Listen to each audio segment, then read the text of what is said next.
For millions of years, this lake thrived. But now it is dying.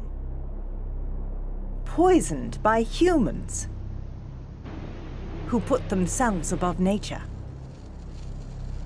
It's time to stop the killing. It's time to heal our planet. It's time to remove your footprint. Agenda 21 is coming soon.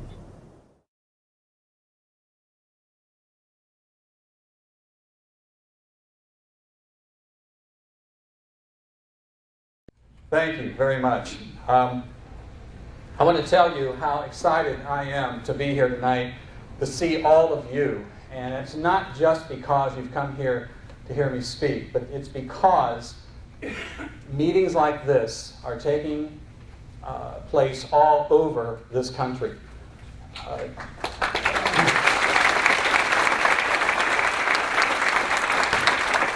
And it was not very long ago when that was not true.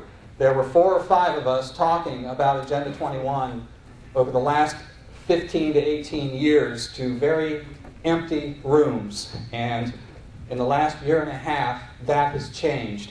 And I'll tell you, when you walked in this door tonight, you joined a revolution. And I thank you for that.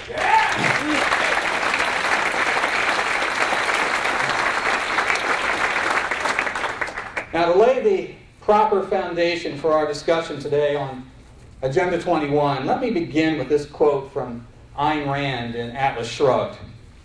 Quote, "When you see that trading is done not by consent, but by compulsion, when you see that in order to produce you need to obtain permission from men who produce nothing, when you see money flowing to those who deal not in goods but in favors, when you see that men get richer by graft and pull than by work, and your laws don't protect you against them, but protect them against you, when you see that corruption being rewarded and honesty becoming self-sacrifice, you may know that your society is doomed." And I think that sets the stage very well to discuss Agenda 21. Now, the official word is out about me. According to several newspaper reports from around the country, I am only here to spread wild conspiracy rumors to scare you into fearing your benevolent government. Guilty as charged. Well, you all know that something is very wrong in America. Every day, government at all levels grows ever more out of control, more intrusive in our personal lives, more of a threat to private property, all in total and flagrant disregard of the expressed will of the electorate. The fact is, Americans have grown to fear their own government. Life is getting harder. There is less optimism about the future. The once prominent phrase, the American dream, seems to have been dropped from our vocabulary. The reason? America is going through what Al Gore called a wrenching transformation of society. Now, those are powerful words. But what was he talking about? What kind of transformation? What has changed? And where does that transformation originate? How does it directly affect your daily life? The old structure of what was once the United States of America is being replaced with a new political and economic order that is drastically changing the very underpinnings of the nation.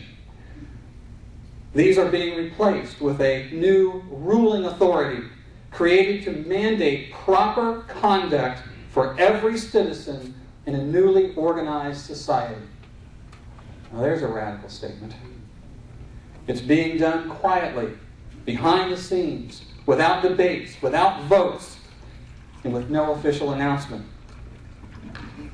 Yet this new ruling authority has become the official policy of the federal government, of every state government, and is moving rapidly into nearly every city, town, and county in the nation. The ruling authority is called sustainable development, and it's the blueprint for transforming human existence, and it's fully outlined in a UN document called Agenda 21. I've had 18 years of experience to study every aspect of sustainable development in Agenda 21, and I have learned that it is an absolute threat to everything free Americans hold dear. Here's what I know. There's a new language taking over government. The typical city council meeting discusses comprehensive development, density, historic preservation, and partnerships between city and private business. Civic leaders organize community meetings run by facilitators as they outline a vision for the town enforced by consensus. Free trade, social justice, consensus, carbon footprints, partnerships, preservation, stakeholders, land use, environmental protection, development, diversity, visioning, open space, heritage, comprehensive planning, critical thinking, and community service are all part of that new language. What are they really talking about? What mental pictures come to mind when those words are used? Where was such language first developed? Well, the term sustainable development was born on the pages of a United Nations document called Our Common Future. That was the official report of the 1987 UN World Commission on Environment and Development. As a result of this report, for the first time, the use of environmental protection and human development were tied to the age-old socialist goals of international redistribution of wealth. And that is the key to understanding the true purpose of sustainable development and all of its policies, control of all facets of the economy. Here is how the UN described Agenda 21 in one of its own publications in 1993 in an article entitled Agenda 21, the Earth Summit Strategy to Save the Planet. It said, quote, Agenda 21 proposes an array of actions which are intended to be implemented by every person on Earth. It calls for specific changes in the activities of all people.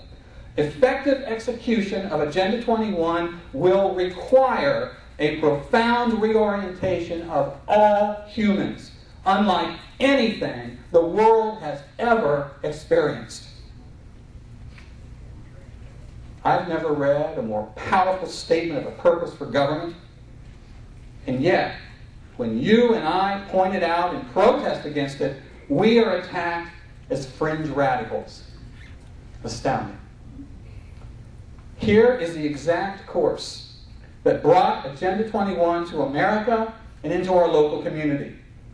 The infrastructure pushing the Sustainable Development Agenda is a vast international matrix. At the top of the heap is the United Nations Environmental Program, the UNEP. But the UNEP doesn't operate by itself. Influencing it are thousands of non-governmental organizations, or NGOs. These are private groups which seek to implement a special political agenda. Through the UN infrastructure, particularly through the UNEP, these NGOs have great power. And I should point out that true NGOs are groups that are officially sanctioned and certified by the United Nations to participate in these international efforts. They don't just announce, we're a new group and we're going to go and do this. They have to fill out an application that's about that thick, and they have to pledge that they are going to be true to the goals of the United Nations. Prior to the 1992 Earth Summit in Rio de Janeiro, these sanctioned NGO groups spent considerable time writing and creating the document that would be introduced to the world as Agenda 21. At the Earth Summit, nearly every head of state signed agreement to follow Agenda 21, including George H.W. Bush. Agenda 21 is not a treaty that has to be ratified by the Senate. Rather, it's what's known as a soft law policy, a guideline that the nation agrees to implement through its own legislative process. And that's the reason why it is so difficult to follow it from the UN down to your city council. There's been an array of things in between. President Bush in signing the document, committed the U.S. to implement the policies of Agenda 21. That sent the policy to our federal bureaucracy, which started to set it in motion. Agenda 21 then gained huge momentum when in 1993, President Bill Clinton issued an executive order to create the President's Council on Sustainable Development and make it official U.S. policy. Take a look at who served on that council, and you will see many of the same NGOs which helped write Agenda 21 for the United Nations. They include Jonathan Lash of the World Resources Institute, one of the three most powerful organizations influencing the UNEP. Also on the President's Council were John Sawhill of the Nature Conservancy, and Jay Hare of the National Wildlife Federation, and Michelle Perrault, International Vice President of the Sierra Club. All players in the creation of Agenda 21, now openly serving on the President's Council with a specific mission of implementing Agenda 21 into American policy. And there's an even more direct connection between Agenda 21 and our federal government. Listen carefully. Included at the UNEP table to develop the policy, along with all the NGO groups who helped write it, are these players in the federal government. These include the Department of State, Department of Interior, Department of Agriculture, Environmental Protection Agency, National Park Service, the U.S. Forest Service, and the Fish and Wildlife Service. These agencies send representatives to all UNEP meetings. It costs millions of dollars for them to do that. They spend hours and hours and hours there helping write policy. Now, why do they do that? If Agenda 21 is just a myth that has no effect on our government. You might remember a great deal of discussion during the Clinton administration about the idea of a reinvention of government. Vice President Al Gore was put in charge of that reinvention, and that should have been our first clue. The invention, of course, was sustainable development. The purpose of the President's Council was to translate the guidelines of Agenda 21 into public policy to be administered by the federal government. And that step-by-step process translated into the ruling authority through which a UN plan, Agenda 21, has become unquestioned U.S. policy throughout the nation. It was invented by NGOs through the UN. It was brought to the U.S. through the President's Council. And through federal and state legislation, it is being implemented on the local level through the involvement of those same NGOs who helped write it. They started at the top. They surrounded the people who wrote the legislation on the federal level. They moved to the state level, knowing full well what that legislation was and all the strings attached to it. And they got the states to pass legislation that made the local governments put these programs in place. And then they went into the local communities and they put the pressure on your local officials. That is the path that got it into your neighborhood. Sustainable development is not a local policy or local idea. So, and it's important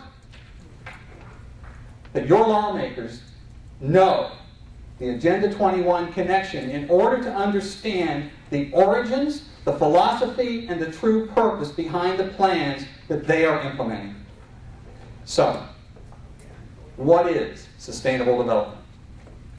Sustainable development is about a planned central economy and redistribution of wealth on a local, state, national, and international level. The process by which it is implemented creates a matrix of locked-away land or severe land use controls, control of energy and energy production, control of transportation, control of industry, control of food production, control of development, control of water availability, and control of population size and growth. Most of their policies and regulations are issued under the excuse of protecting the environment. This is the process through which America is being transformed. It is what your elected officials are really doing as they use terms like comprehensive development plans, energy audits, open space, and historic preservation. That is Agenda 21 and sustainable development. Agenda 21 is not just policy.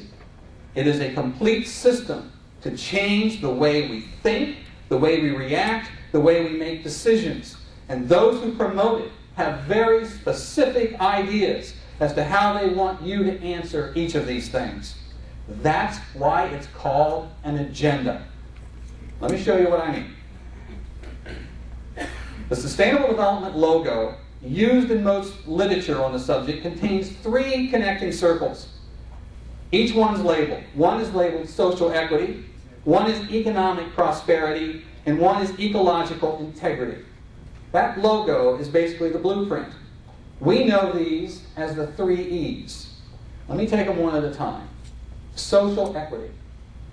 I will tell you straight out, if you fail to grasp the social equity plank of sustainable development, then you simply have no grasp of this issue, period. Social equity is based on a demand for social justice.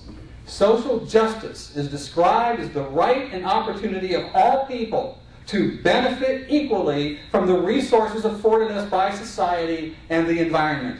That is a nice way of saying redistribution of wealth. And by the way, Karl Marx was the first to coin the term social justice. Today, the phrase is used throughout sustainabilist literature, and it is the root of new policy initiatives. The sustainabilist system is based on the principle that individuals must give up selfish wants for the needs of the common good or the community. This is the same policy behind the push to eliminate our nation's borders, to allow the migration of those from other nations into the United States to share our individually created wealth and our taxpayer-paid government social programs. Borders, they say, stop the natural migration of the human race. National sovereignty, they say, is a social injustice. According to the sustainabilists, it is a social injustice for some to have prosperity if others do not. Profits are made at the expense of the people. And so, sustainable policy is developed from that starting position. As a result, social equity through sustainable development is a means to a forced utopia with promises of health care for all, jobs for all, housing for all, and equality for all. Kumbaya. So, the reason the government refuses to secure our borders is because it is committed to imposing sustainable development. The reason Congress refused to listen to your pleas against centralized health care is because it is committed to imposing sustainable development. Simply do a Google search for the words sustainable medicine, and you will find more than 5,800,000 references containing most of the provisions of Obamacare. And incredibly, a new social justice plank making its way through state governments is called, are you ready? Gross National Happiness. The GNH. Under the health plank of Agenda 21, it is an attempt to qualify in psychological terms general well-being. If allowed to move forward, gross national happiness will slowly replace gross national product as a standard to measure the health of the nation. Rather than using economics, it will measure social trends that affect quality of life.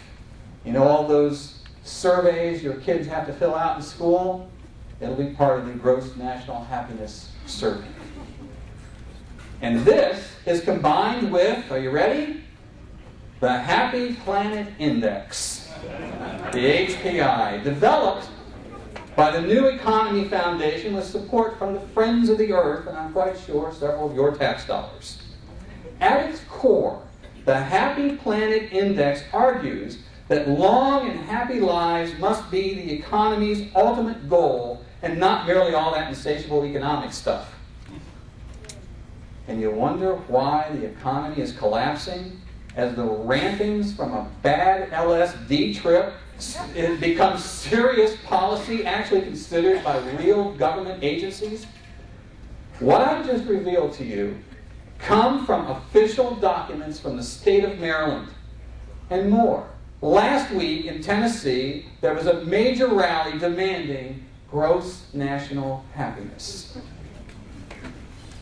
The second of the three E's, economic prosperity. The international system of Agenda 21 encompasses the free trade movement that created the North American Free Trade Agreement, or NAFTA, and public-private partnerships, all pulled together in a government-driven economy called corporatism. It is not capitalism or free markets, though it may have some of the trappings. The marketplace is still there, but ultimately, corporatism does not trust the marketplace to do what the elites want done. The partnerships allow for special tax breaks, access to land for some developers, but not for others, non-compete clauses in government projects that guarantee profits, access to grants and lucrative special government projects, and much more. Under public-private partnerships, there is a guarantee of protection and profits. Corporations that play ball get the power of government, and government gets to hide behind the independence of private business. Thus, the partnership between corporations and government is done at the expense of ordinary people, the exact opposite of free markets controlled by consumers. This is the new way business is being run in America under sustainable development. The business plan of the day: lobby for regulations. They argue that it is good for the economy, creating jobs by destroying things from the past. They say it's good for the economy to enforce regulations to make people buy things they didn't need before. It's certainly not free enterprise or open markets. The true description is government-sanctioned monopolies, right out of the Mussolini fascist playbook. And the third E, ecological integrity. Well, this is the excuse for it all. To understand the power of the transformation of society under sustainable development, consider this quote from the UN's Biodiversity Treaty, which was also introduced at the 1992 Earth Summit. It says, quote, "Nature has an integral set of different values, cultural, spiritual, and material, where humans are one strand in nature's web, and all living creatures are considered equal. Therefore, the natural way is the right way, and human activity should be molded along nature's rhythms," end quote. This quote lays down the ground rules for the entire Sustainable Development Agenda. It says, humans are nothing special, just one strand in the nature of things, or put another way, humans are simply biological resources. Sustainable policy is to oversee any issue in which man interacts with nature, which of course is literally everything. This is necessary, sustainabilists say, because humans only defile nature. In other words, sustainabilists view man as nothing more than a swarm of locusts which swoop down on nature and sucks it clean until there's nothing left. Nothing good comes from man, according to sustainabilist doctrine. And private property ownership and control is a main target of sustainable development. Consider this quote from the report of the 1976 UN Habitat 1 conference, which said, quote, "Land cannot be treated as an ordinary asset controlled by individuals and subject to the pressures and inefficiencies of the market. Private land ownership is also a principal instrument of accumulation and concentration of wealth, and therefore contributes to social injustice," end quote. The fact is, Agenda 21 is a blueprint to completely change our society to a top-down, planned central economy in a strange mixture of socialism, fascism, and corporatism. To convince Americans to accept it required that they would have to get us to sacrifice our natural rights voluntarily. The answer? Environmental Armageddon. You must sacrifice freedom to protect the planet. It's urgent, we're told. Do you doubt that? Then consider this quote by Alexander King, co-founder of the Club of Rome. He said, quote, "In searching for a new enemy to unite us, we came up with the idea that pollution, the threat of global warming, water shortages, famine, and the like would fit the bill. All of these dangers are caused by human intervention. The real enemy, then, is humanity." So the urgency is on. Global warming and climate change are feeding the hysteria. There's no time to consider things like individual concerns and wants and needs. Selfish cries the sustainabilists. We must save the environment. Go green. Get out of your cars. Stop using energy. Sacrifice. Cut your carbon footprint or perish. And so, federal and state governments, working hand in hand with a horde of non-governmental organizations, private groups with personal political agendas, force passage of rules and regulations passed down to local communities. But, say your local officials, none of that UN stuff, socialist stuff is true, just conspiracy theories from right-wing radicals. We're just creating the tools necessary in a local effort to manage growth and development for our community, they say. Have you heard these? Then consider this quote from J. Gary Lawrence, a planner for the city of Seattle and an advisor to the President's Council on Sustainable Development. He said, quote, "Participating in a UN-advocated planning process would very likely bring out many who would actively work to defeat any elected official undertaking Local Agenda 21. So, we will call our process something else, such as comprehensive planning, growth management, or smart growth." Local indeed. The sustainable development is the process by which America is being reorganized around the central principle of state collectivism using the environment as bait. This is a political movement led by those who seek to control the world economy, dictate development, and redistribute the world's wealth. They use the philosophical base of Karl Marx, the tactics of Adolf Hitler, and the rhetoric of the Sierra Club. Everything connected with sustainable development translates to higher costs, shortages, and sacrifice. And the best way to understand what sustainable development actually is can be found by discovering what is not sustainable. Maurice Strong, Secretary General of the UN's Earth Summit in 1992, said, quote, "Current lifestyles and consumption patterns of the affluent middle class involving high meat intake, use of fossil fuels, appliances, home and work air conditioning, and suburban housing are not sustainable." So, how is this wrenching transformation being put into place?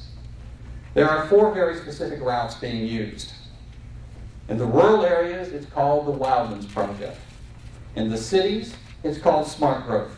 In business, it's called public-private partnerships. And in government, it's called stakeholder councils and non-elected boards and regional government, or reinvented government. Let's take them one at a time. The Wildlands Project was the brainchild of Earth First Dave Foreman, and it literally calls for rewilding 50% of all the land in every state back to the way it was before Christopher Columbus stepped foot here. Think about that. In 1983, when Foreman first dreamed up the scheme for the Wildlands Project, he said, quote, "It is not enough to preserve the roadless, undeveloped country remaining. We must recreate wilderness in large regions, move out the cars and civilized people, dismantle the roads and dams, reclaim the plowed lands and clear cuts, and reintroduce extirpated species." Destruction of human civilization was his goal. In reality, the Wildlands Project is a diabolical plan to herd people off the rural areas and into human settlements. Crazy, you say? Well, yeah. Impossible? Not so fast. From the demented mind of Dave Foreman, The plan became the blueprint of the UN's Biodiversity Treaty. So now the scheme is international in scope with the power of law. Thomas Lovejoy, a science advisor for the Federal Department of Interior, said, quote, "We will map the whole nation, determine development for the whole country, and regulate it." And your local elected officials are helping to implement this insanity. Yet they're quick to deny that such ideas have their origins on the international level, and they accuse me of wearing a tinfoil hat and hearing voices. Well, here's a voice I hear. Again, Maurice Strong said at the UN Earth Summit, quote, "Isn't the only hope for the planet that the industrialized nations collapse? Isn't it our responsibility to bring that about? Is that not what you hear in the news every night? The collapse of the industrialized nations? And that is the true agenda we face." But how do you remove people from the land one step at a time? There are many tools in place to stop human activity and grow the wilderness. Deny grazing and water rights on public lands. It becomes more difficult and more expensive to run the farm or the ranch, and eventually it goes out of business. Lock away natural resources by creating national parks. It shuts down the mines, and they go out of business. Call every mosquito-infested swamp and occasional mud puddle a wetlands, and ban any development around it. Invent a spotted owl shortage and pretend it can't live in a forest where timber is cut. Shuts off the forest. Then when no trees are cut, there's nothing to feed the mills, and then there are no jobs, and then they go out of business, and in fact, whole towns go out of business. In the state of Maryland, they are considering a plan to ban septic tanks as a means to protect the Chesapeake Bay, even though there is no evidence that septic tanks do any damage whatsoever. In fact, they've proven to be one of the best inventions we ever had.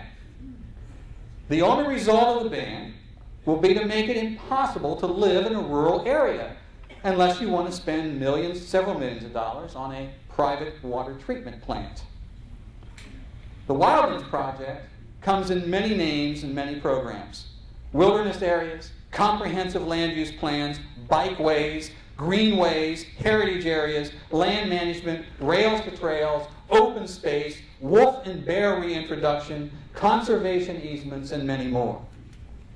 Each of these programs is designed to make it just a little harder to live on the land, a little more expensive, a little more hopeless. In reality, the process is simply herding people off rural land and into human habitat areas or cities. The second path to sustainable development is called smart growth. They put a line around the city and tell you no growth can take place outside of that line. Urban sprawl, they say disdainfully. They refuse to build more roads as a ploy to get you out of your car and into public transportation, restricting mobility. Now, new highways, they say, are feeders to more development, so it must be stopped. They even stop the widening of existing roads for the same reason. So roads become overcrowded and gridlocked, and they blame development. Their new ploy is to force cars to share the road with bikes. The complete street, they call it. And in many smart growth cities, new apartment buildings now have no garages or parking lots. We don't want any stinking cars here. Smart growth creates an unnatural restriction on space inside the controlled city limits. What happens? There's a shortage of houses and prices go up. And that means populations will have to be controlled because now there's a shortage of land. And that's why kind, compassionate environmentalist Dr. Jacques Cousteau declared, in quote, "In order to stabilize world populations, we must eliminate 350,000 people per day." Sustainables call for 85% reduction in human populations. Now, after we're done here tonight, we have set up outside here in the hall some containers of Kool-Aid. We would like all of you to do your patriotic duty and go out and drink some And you won't have any environmentalists in your way blocking it because they won't get in that line. 85% reduction in human population. How's that done? Do we use the proven success of China's population control methods and of forced abortions and sterilizations? The Chinese, I can tell you, are huge supporters of sustainable development, and I'm sure that they've got some great ideas they can share with us about getting rid of people. Of course, comprehensive development plans are the tool of choice in nearly every city in the nation to produce the proper smart growth community. Through these plans, energy and water use is tightly controlled. You control the water, you control everything. Smart growth advocates force individuals to live in denser communities that take up smaller tracts of land per housing unit. Planning advocates and government bureaucrats are forcing such planned communities across the state and the nation, and those plans put severe controls on private property. The fact of the matter is, in a smart growth community, there can be no private property. It's community. And the third way to sustainable development, inside the human habitat areas, our cities and our towns, government is steadily being controlled by an elite ruling class called stakeholder councils. These are mostly NGOs who, like thieves in the night, just show up and stake their claim to enforce their own private agendas. The function of legitimate elected government within the sustainable system is fast becoming little more than a rubber stamp to create and enforce the dictates of the council. It's the demise of representative government. And the councils appear and grow almost overnight. You'll find watershed councils that regulate human action near every trickling stream, river, or lake. Meters are put on wells. Special action councils control home size, tree pruning or removal, even the color you can paint your home or the height of your grass. Historic preservation councils control development in downtown areas, disallowing expansion and new building. Sometimes they even disallow repairs on existing buildings unless specific, expensive, perhaps non-existent materials are used.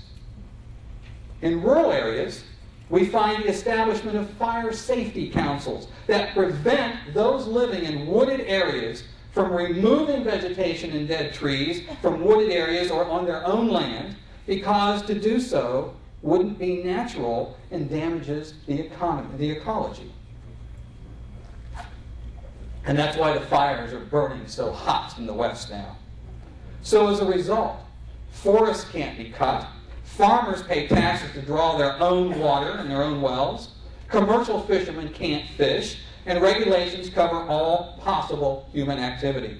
Once the councils are established, it becomes nearly impossible to discuss issues with your elected representatives. Instead, they will automatically refer you to the proper council or administration or department run by unresponsive appointed hacks armed with their own political agendas.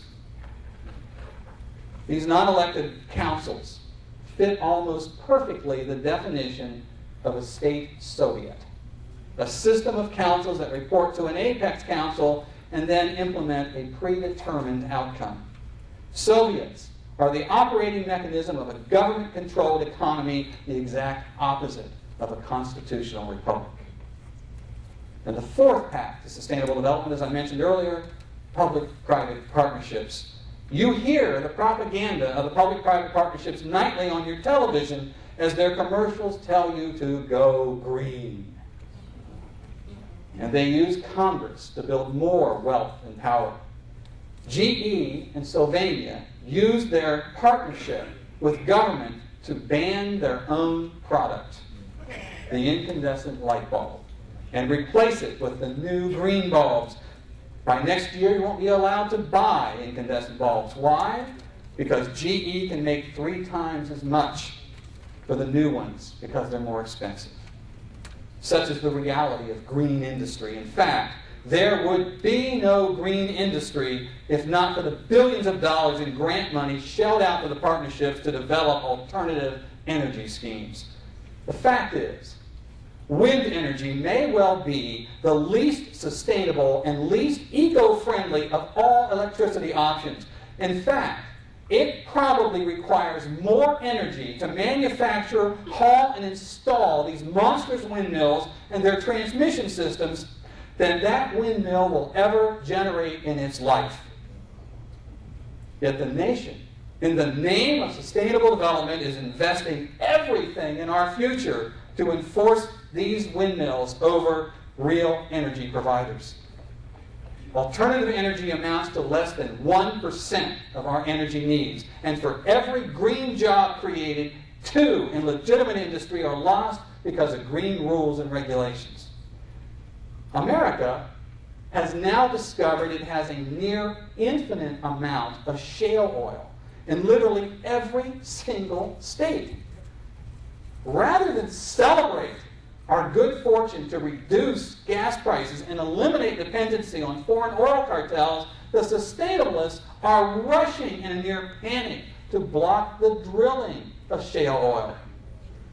You see, to the sustainabilist elite who loathe competition in free markets, such a change in the status quo is terrifying because their control is highly profitable for those industries as they take the tax money through the public-private partnerships. And now, there is a new kind of corporation being developed through public-private partnerships. If you're taking notes, write this down. It's called benefit corporations. As my friend Michael Shaw, Freedom Advocates, describes it, imagine a legislated brotherhood of business where favored businesses get to go to the front of the line for permits, licenses, and opportunities merely because they agree to advance the principles of sustainable development in Agenda 21. 6 states already have benefit corporation legislation: Hawaii, Virginia, Maryland, Vermont, New Jersey, and New York. And 6 more, actually 5 more. I had to change this because I used to say New York was considering it. I learned last night they passed it with no opposition whatsoever. 5 more are in the process of making it part of their state corporate legal system, including California, of course, Colorado, Michigan, North Carolina, and Pennsylvania. This policy will destroy free enterprise for good and guarantee that we cannot stop Agenda 21. Now, many Americans ask how dangerous international policies can suddenly turn up in local government, all seemingly uniform to those in communities across the nation and around the globe. The answer? Meet ICLEI, a nonprofit private foundation dedicated to helping your mayor implement all of his policies. Originally known as the International Council for Local Environmental Initiatives, ICLEI, they changed their name to get rid of the international word, and today the group simply calls itself ICLEI, Local Governments for Sustainability. But in 1992, ICLEI was one of the groups instrumental in creating Agenda 21. They then made it their mission to go around the world in local communities and begin to help those communities implement it. And it's having tremendous success. ICLEI is now operating in more than 600 cities in all 50 states. The group is shooting for 1,000 member cities in the next 3 years. Each of these cities pay dues to ICLEI to receive its programs. When local governments contract with ICLEI, they agree to implement Agenda 21 policy and sustainable development. And here's just some of the programs ICLEI provides cities and towns in order to spread their own particular political agenda in the name of community services and environmental protection. They bring in software products and associated training, access to a network of experts, newsletters, conferences, training workshops, toolkits, online resources, case studies, fact sheets, policy and practice manuals. And what do they do with all of that? It's all aimed at the employees of your city, city hall, or your county administration. These tools are used to carefully and fully indoctrinate these employees to assure only sustainable policies are considered. And then there's this one, the big one. Notification of relevant grant opportunities. Money with severe strings attached. Grants that they helped create in the first place, and they know full well how when you take that money, maybe just to revitalize downtown, it comes with all the strings, and the town's taken the Kool-Aid, and now you can't turn back. Around the nation, ICLEI partners with others, established organizations like the American Planning Association and the International City-County Management Association, or the ICMA. And then there's the Renaissance Planning Group. These groups and hundreds more like them work hand in hand with groups like the U.S. Conference of Mayors, the National Governors Association, the National League of Cities, the National Association of County Administrators, and more that your local representatives probably belong to. We are now finding that while ICLEI is a convenient target because of its obvious ties to the UN, the American Planning Association may be the most dangerous player in the game. That's because the APA is in literally every city trusted as a legitimate, non-controversial, established organization. It's been around almost 100 years. Nothing here to tie it to some international UN conspiracy, we're told. Well, again, not so fast. The APA just issued its new planning guide sent to every community in the nation. A quick look through it finds references to social justice, smart growth, promotion of affordable housing, protection, that's paid for by your tax dollars, by the way, protection of farmland, stopping urban sprawl, combating climate change, dealing with homelessness, energy preservation, provisions for child care, and more, all out of the social justice plank of Agenda 21. These are the people who are making policy. These are the people your local elected officials trust to be mainstream. These are the true enemy of freedom in America. That's how these policies quickly spread across the nation as enforced regulations. And here are some of the results of those efforts. Across the nation, state legislatures are passing laws requiring cities and towns to establish comprehensive development. That include high-density urban development areas, controls on energy and water, controls on transportation, making it more difficult to drive cars, perhaps forcing acceptance of light rail and high-speed trains. These laws are now being used as a weapon to force sustainable development at a rapid pace across the nation. Comprehensive development plans in city after city across the nation are enforcing schemes to cut their carbon footprint by controlling energy use. And here's some of what you can expect from these plans that your city fathers say will make things better. One of the most popular tools now to control energy use is the energy audit and building review. They establish quotas for electrical use and for heating and cooling pumps and water use, weatherization of existing buildings, replacement of incandescent light bulbs, and so forth. That means that government bureaucrats will come into your home or your office building and determine the amount of potential energy you should have. You will be given a list of recommendations necessary to bring your home into compliance. These may include the need for a new roof, new energy-efficient appliances, new windows, etc. In Oakland, California, the City Council did just these things. And the result was an average cost to every single homeowner of at least $35,000. And if you don't comply, you will be fined and possibly unable to sell your home until you do.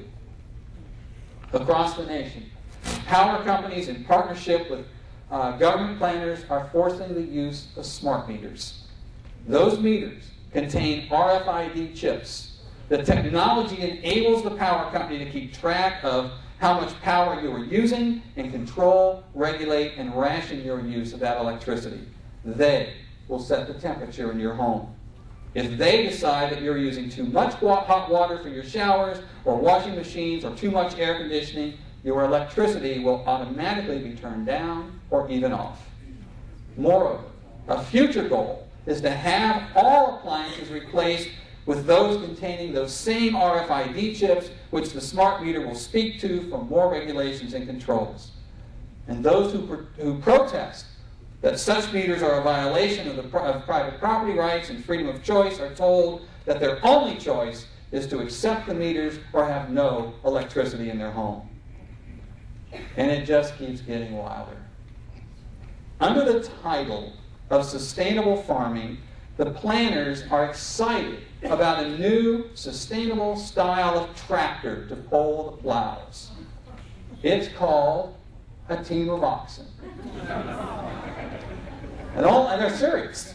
There is a college in Vermont that teaches sustainable farming, and they have a herd of oxen. Students are paying for an education to learn Davy Crockett's farming techniques. In San Diego, California, there have been no new docks built in that harbor for 25 years because the docks hide the sun from the plankton underneath. There are now policies being advocated to place taxes on the use of toilet paper, on the number of miles you drive in your car, and on the use of plastic bags. Well, in Washington, D.C., they just banned the bags. Get that out of the way. Next on the agenda is to, quote, radically abandon the flush toilet. They call it, quote, one of the world's most destructive habits. Shame on you.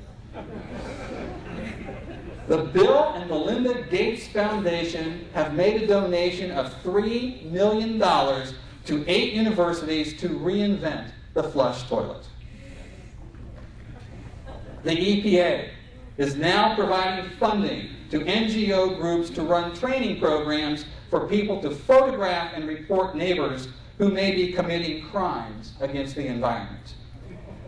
This summer, Obama signed Executive Order 13575 to create the White House Rural Council.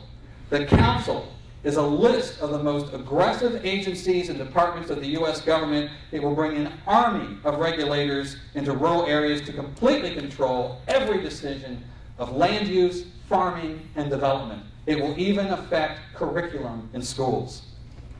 Farmers who have been feeding America for over 200 years will not be able to make a single decision without permission and massive paperwork from bureaucrats from over 25 agencies, overlapping, and lapping again.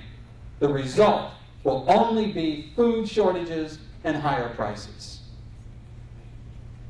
Welcome to the utopia of sustainable development.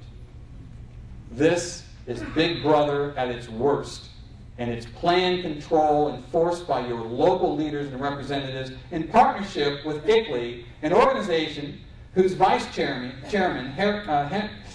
Harvey Rubin, said, quote, individual rights will have to take a back seat to the collective. Now I ask you this. Would any of your elected officials admit to enforcing communism in your community? Of course not. Then why are they so eager to be in partnership with an organization which does? The United States is not a global village run by elders who hand down the rules from on high. We are a nation of individuals whose rights are supposed to be protected and guaranteed by the representatives we elect. We demand accountability from them. However, global forces which do not accept the unique American form of government sneak behind the curtain, avoiding controversy and honest debate. The only possible result can be a tyranny over a powerless electorate stripped of their rights, their property, and their self-determination. Global warming has been the excuse for the hysteria, but true science is now showing that to be the greatest hoax ever perpetrated on humankind. So there's no need for these dire policies to cut back our carbon footprint by forcing us to lock away land and resources and live in high-density cracker boxes. We all want a clean environment. However, what we're objecting to here is not environmental protection, but the process that is being used in its name. There's nothing local or innocent or normal about it. This is an international agenda created by ideological zealots working hand in hand through massive international gatherings sponsored through the United Nations. At those massive meetings, documents are carefully prepared for the signatures of leaders of every nation. Once signed, the bureaucracies of the nation use documents like Agenda 21 as a blueprint for legislation and regulations. To write that legislation, the bureaucrats work hand in hand with the same zealots who wrote the UN documents it's based on, and then these same UN-sanctioned NGOs, such as the Sierra Club and the Nature Conservancy, team up with local groups like the American Planning Association to apply pressure and make sure local city councils and county supervisors toe the line. The resulting non-elected boards, councils, and regional governments appointed by an ecoligarchy answerable to no one is the perfect definition of a Soviet, a centrally controlled economy. And ladies and gentlemen, I assure you, we cannot restore our unique American republic if our communities are little Soviets. Nor can we protect the environment if our economy is destroyed and free men are unable to make choices other than survival in a sustainabilist tyranny.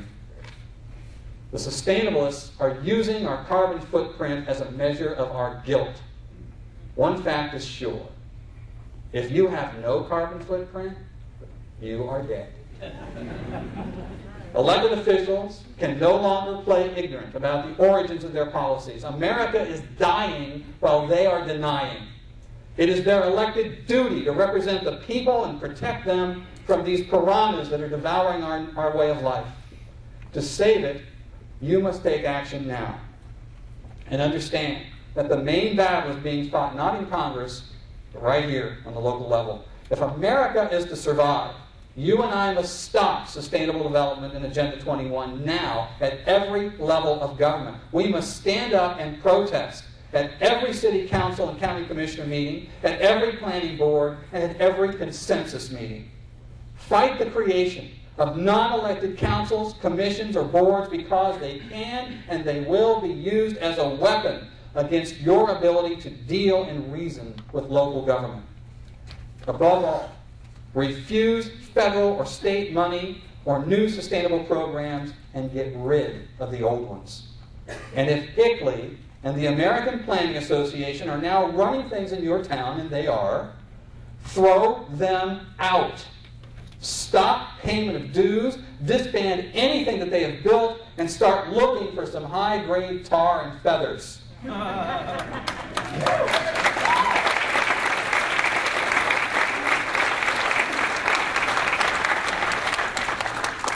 And if your elected representatives continue to ignore you while playing footsie with those leading this tyranny, then you must force them out of office. Your survival depends on it.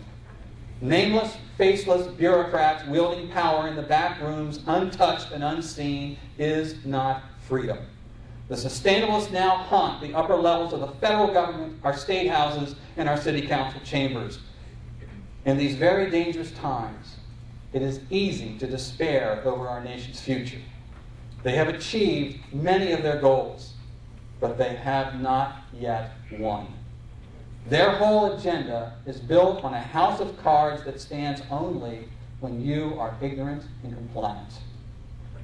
And their arrogance and their impatience to force the policy into place is resulting in a stir of the American people. We are beginning to move the rock of freedom uphill. We are on the threshold of great change because the word is quickly spreading about Agenda 21. After 18 years of issuing warnings about Agenda 21, finally, opposition is being heard.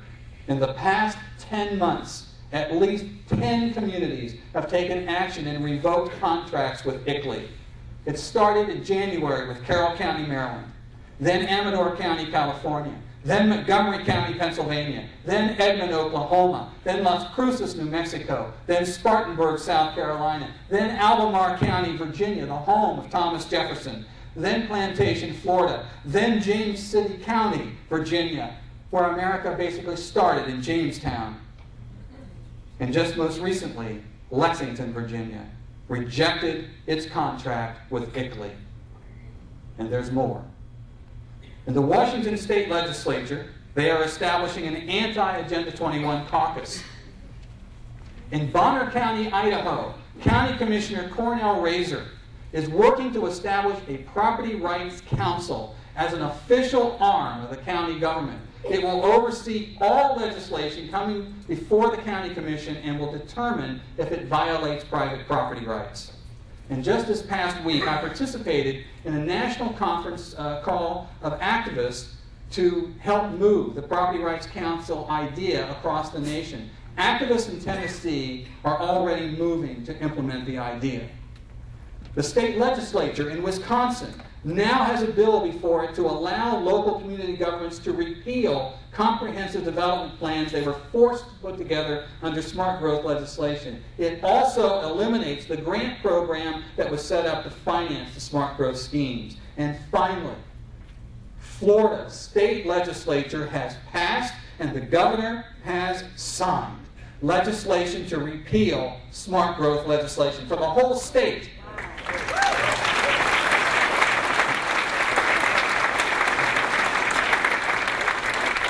That means that now the counties are free from state mandates. This is landmark legislation. And every day I talk to activists across the nation hoping to be the next community to kick these zealots out.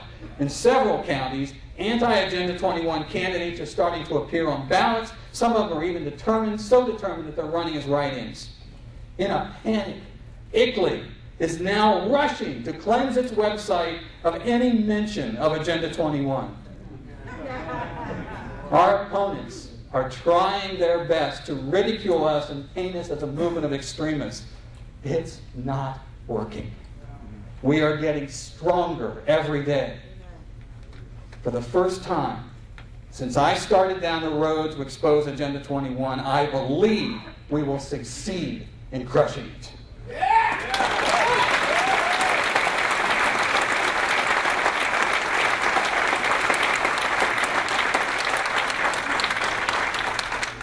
You know, recently I watched the film Robin Hood, starring Russell Crowe.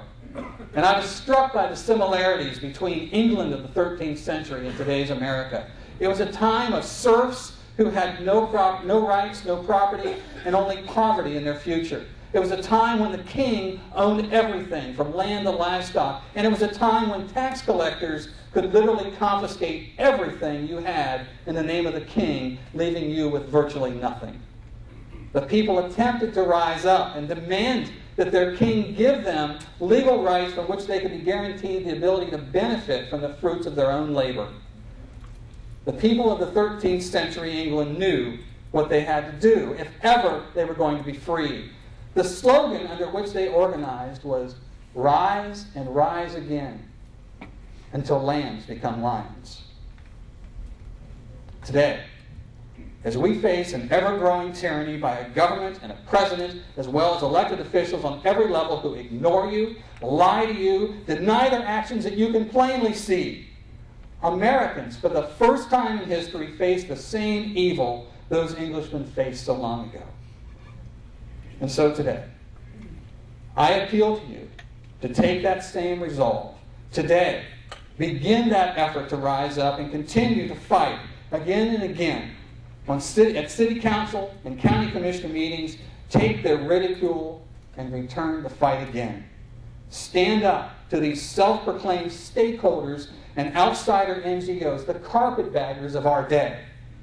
Reach out to your neighbors and help them see what a threat Agenda 21 is to their freedom.